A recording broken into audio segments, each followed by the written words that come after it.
All right, get ready here. A few things.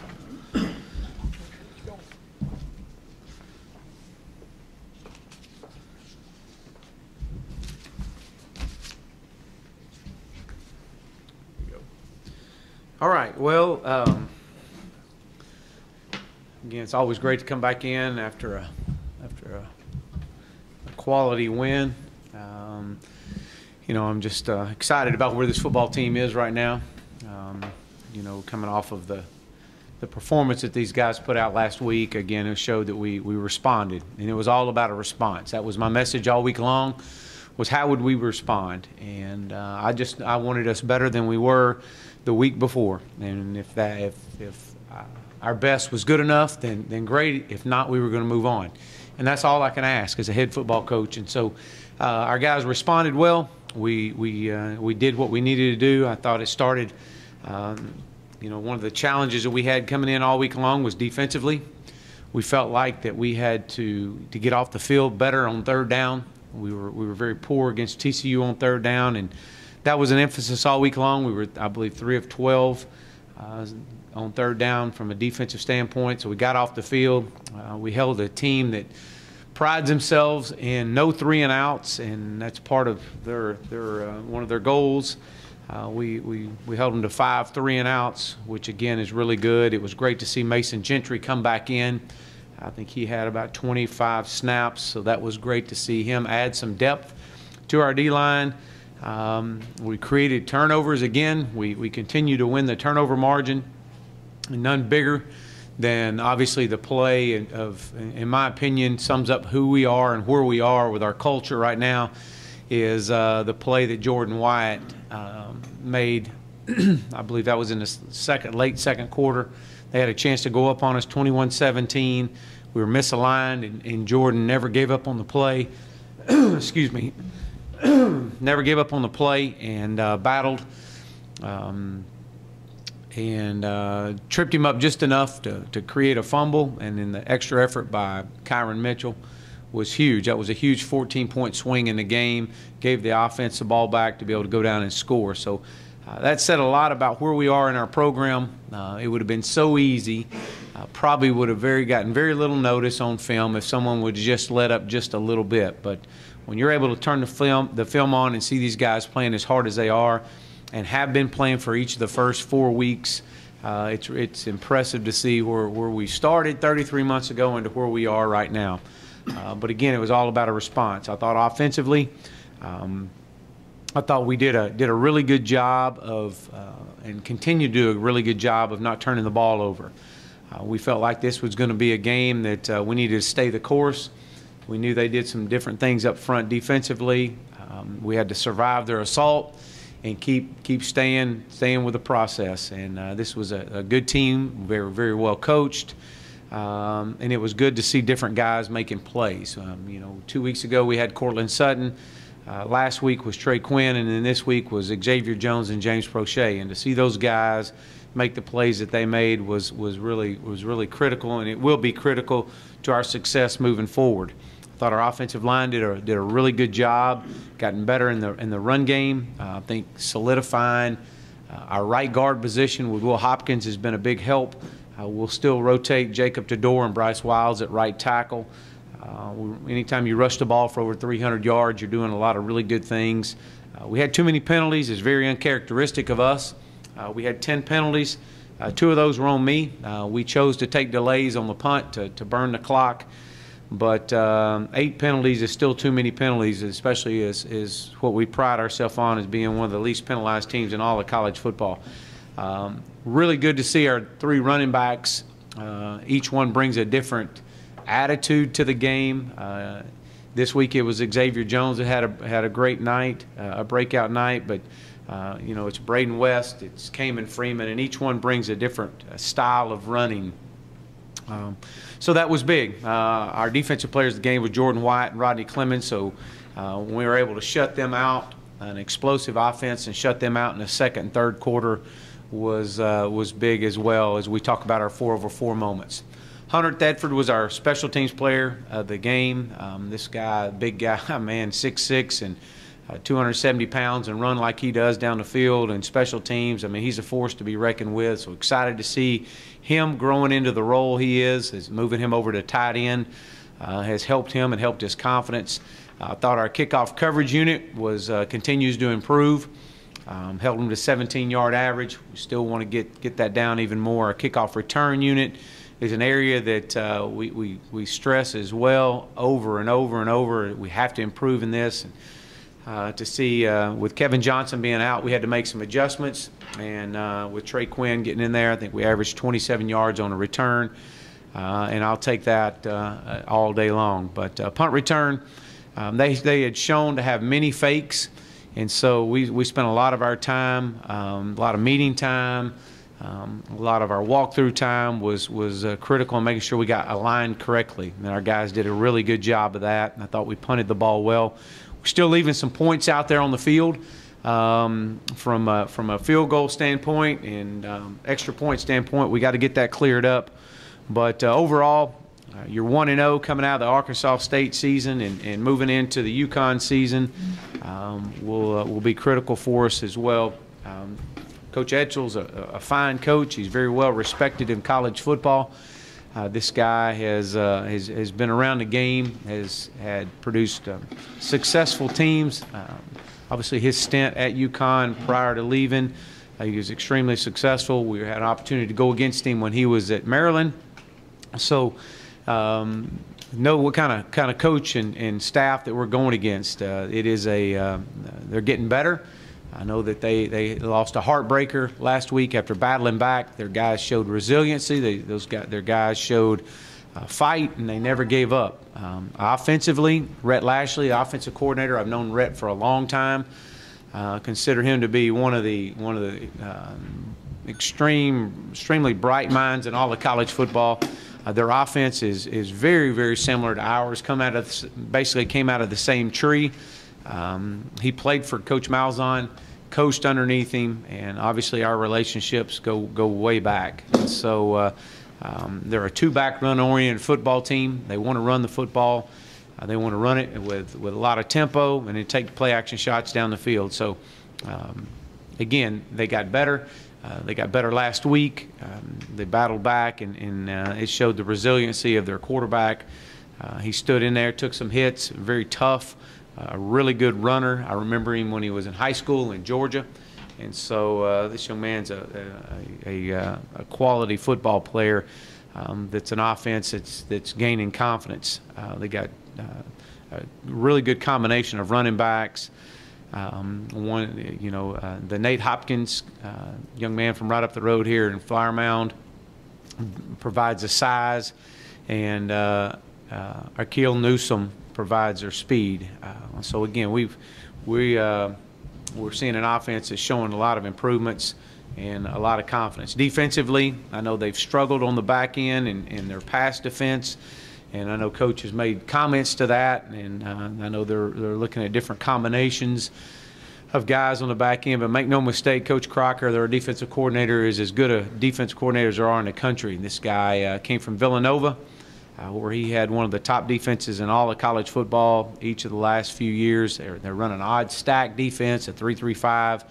They got 7 seniors. They returned 7 different starters, or 7 starters. They're very experienced. They got a lot of fifth-year seniors on their defensive side of the ball. A couple of their leaders that really stand out, Luke Carrizzola, I'm sorry, and 6'3", 255, and Junior Joseph, a redshirt senior inside linebacker. Those 2 guys are their big leaders, great football players. They got a big nose tackle that draws a lot of double teams, plays hard, and in the secondary they're rotating around.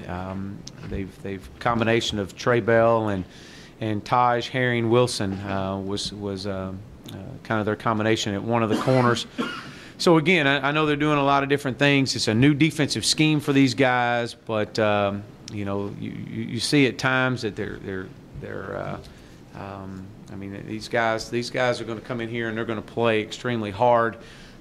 They're trying to find their identity, and I had a chance to mean, shut down late in the game, East Carolina, and so these guys are going to come in with a lot of confidence as far as just trying to get better at something, getting better each week, and we'll have our hands full. Offensively, we're going to have to play well. The one thing I can say about them defensively and with Coach Crocker is they go against this offense every day. So this isn't going to be some earth-shattering new offense that they've seen. They see it every day. There's so many similarities, and so I know they'll be ready. It is a coach-to-cure MD game, so you'll see college football coaches all over the country, and ours is no different. We'll honor a family that'll be here Saturday that has been affected with this disease, and it is something that all of us in college football have recognized that we can take a stand on. So with that, I'll open up for questions, but we're excited about the challenge that these young men have. I've said it before, and I'll say it again. It's about the SMU Mustangs. It's about getting better.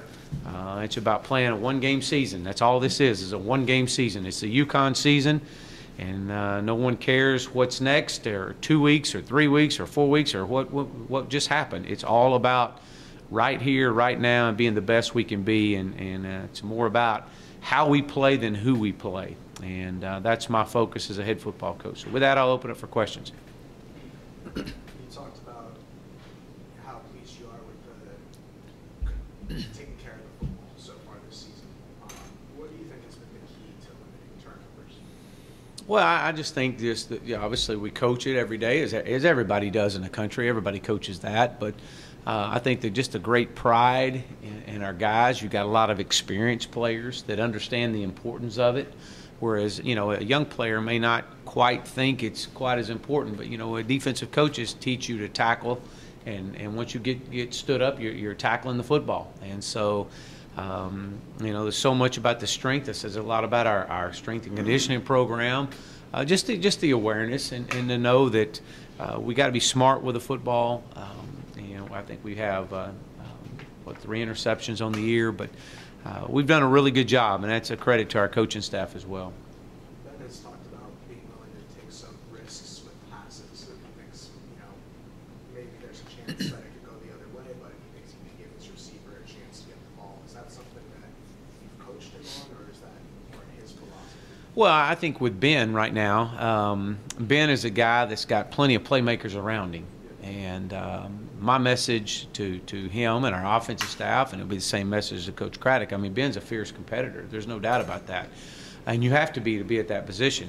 But you also have to understand that you don't have to win the game. Just get the ball to your playmakers and execute and move the chains. And if you'll do that, we've got plenty of playmakers around that'll make him look really good, or make whoever is a quarterback look good. So, yeah, we've got some great receivers that you want to get the ball up, and I want to see him do a better job when we get in the end zone or get close to the end zone to give Cortland Sutton a better chance and don't throw the ball out of bounds. And we've done that the last few weeks. And so that's something he's got to get better at moving forward. You said after the game that you couldn't really give an evaluation of the Will Hopkins-Jacob Tedora pair until you got a chance to look at the film. And now you have. And on your depth chart, you've got Bryce Wilds back in this week at tackle and Tedora back at guard. Yeah. Why the switch back? No, we're not. We're actually switching that back. Will be our starting right guard. And after going through the film and going through things, it looks, that really kind of helps us out. We solidified our right guard position. Will played well. I mean, 6'7", so it's at times you play high when you're 6'7". That happens. But Will did a really good job. You'll continue to see a rotation right now with Jacob Tedora and Bryce Wilds at right tackle. Doesn't mean we won't spell Will a little bit at right guard with moving Jacob back in. But right now, no, Will is our starter. How much of an adjustment for Jacob is that if you move him back and forth, especially still being a young guy, going tackle to guard within the same game against the same defense? How much of an adjustment is that from drive to drive for him? Yeah, Coach Fry does a great job of cross-training these guys, and you have to in the offensive line to create your depth. And so, Jacob's a really good athlete, but we feel like that Will, because of him being the fifth-year senior that he is, that he's going to provide us some stability right there. That it won't be a major changeover to where Bryce or Jacob would come in and play an extended period. It may be for a series or so, But because that's where Jacob kind of started out at, it's really not a problem right there. And we rotate those guys around in fall camp just to try to create the cross training of them. But we hope to get that right tackle position kind of more locked in, hopefully over the next week or so. One of the goals in your team meeting group is win the West and win the conference. This is the first step this week. What is the message to the team about starting conference play? Well, it's interesting you said that, because I had that question last night on my radio show. It's really about a one-game season. We've got 8 one-game seasons, and it's the UConn season, and we'll worry about all that other stuff later. It's about can we be 1-0 in the UConn season, and to do that, we've got to be 1-0 today. We've got to have great preparation this week. This is a football team that's getting better. They showed the improvements that they made last week. But again, it's more about how we play than who we play, and that's I'm on high alert. I've said it at the start of this season, and I'll say it again. The challenge that this football team will face this year will be how you can handle success. And so, believe me, we as a staff, we talked about in our staff meeting this morning, we're on high alert for any complacency. We're not good enough for that. We got a long way to go. This is a long football season. It's a one-game season right now, and that's the only focus that we have instead of looking down the road. All that other stuff will take care of itself if you'll just win your one-game season at a time. You talk all the time about the preparation that leads up to every game and the competition that you have in practice. So when you have a position like you do at running back, where you have 3 talented guys, how much of your rotation on Saturday afternoon is a result of the competition during the week, and how much is the defense you're facing and what they're doing across the line of scrimmage? Well, it's more so about, and you look back, and Coach Traylor's done a great job with this, and you look back a year ago, when you look at the hits that Braden West took. I mean, there was times that you just had 2 running backs all year long, and we were moving Myron over to be a backup running back, and he actually got reps in a game at running back, and because we were having to work Kamen at quarterback. And so, when you have 3 quality, really talented running backs that we do, they feed off each other, they appreciate each other. Now, make no mistake, they're competitive, and they all want the ball. And that's what you love about each and every one of them. But all 3 bring a different dynamic to the game, and you love. And you just don't know which one is going to be the hot hand that night. And so as you look at it, and I was looking at the rep count and the carries from each of the first 4 games. And, Braden missed the game, so his is a little bit skewed. But right there, they're all neck and neck, and that'll only pay off as the season progresses. And so I'm excited. I know the way that they practice. Coach does a great job of rotating them in to keep them fresh. Again, it's all about taking care of these guys and getting them to the game. We know all 3 of them can play. They got to get their work in, but yet they got to be fresh and ready to go for Saturday. You talked after the previous couple of games about the need to improve the running game, and then this past week you ran for 300 and something, 314. How much of that was a result of the defense and the fact that Arkansas State lost a couple defensive linemen to injury, and how much was significant improvement in your run blocking? Well, I think it was a combination of a lot of that. When you look at our offensive line and watching the improvements that they made this week, again, we played really well. And really played well at right guard, in center, left guard, left tackle, and we showed some really promising highlights at right tackle. And so just to get that combination of those guys is big. To have the confidence that those guys walked off the field, and knowing that we put a run game performance in like we did, really just continues to build on that. And again, I think a lot of that was part of our plan going in. I know Coach Craddock and our offensive staff had a great plan. And when you're able to open up your passing game, again, and I've said this over and over, but when you decide to play cover 2 to Cortland, and you put 2 over the top of him, somebody's going to be open. And it's just a matter of time. But you do know this, that if you can run the football, you can impose your will on a lot of teams. And there's nothing more demoralizing to anybody is when you're able to line up and run the football down the field. And we had some great opportunities this past week. I thought Kamen Freeman ran exceptionally hard. Then you bring in Braden West, and he's a different style of back. He's a slash type of guy that's very elusive and hard to tackle. And then you bring in Xavier, which it was so good to see him kind of get back into the groove and have a breakout night. He needed that for his confidence sake. So, but again, we're going to continue to build on that. This is a defense that's going to take away the inside run. They're not going to let you run the ball very much inside the tackles, just because of their alignment. And so, you know, we've got to do a really good job of putting together a plan and attacking the weaknesses and doing what we do and doing it the best we can do it. We always talk about do simple better. Let's get really good at what we do. Touch on the always-on connections between your staff and UConn. Does that help you prepare your defense for what you might see from UConn? And at the same time, do you feel like you need to add some wrinkles to your offense to, you know, maybe mix up what they might be expecting from you? Well, not really. I mean, again, it goes back to, and I've shared with our staff. I mean, you know, obviously through the course of a game planning week, you always look at different things that you can tweak or you can adjust that still fit within who we are. And so that's every week. It doesn't matter who we play. And then from our defensive standpoint is the same thing that I shared with our offensive staff, is that, hey, look, you know, you guys go against this offense every day. You see us every day. You understand the ins and outs of what we do, but at the end of the day, it's still about alignment, assignment, and technique. You still have to tackle in space. You still have to cover well. You got to make plays on the ball.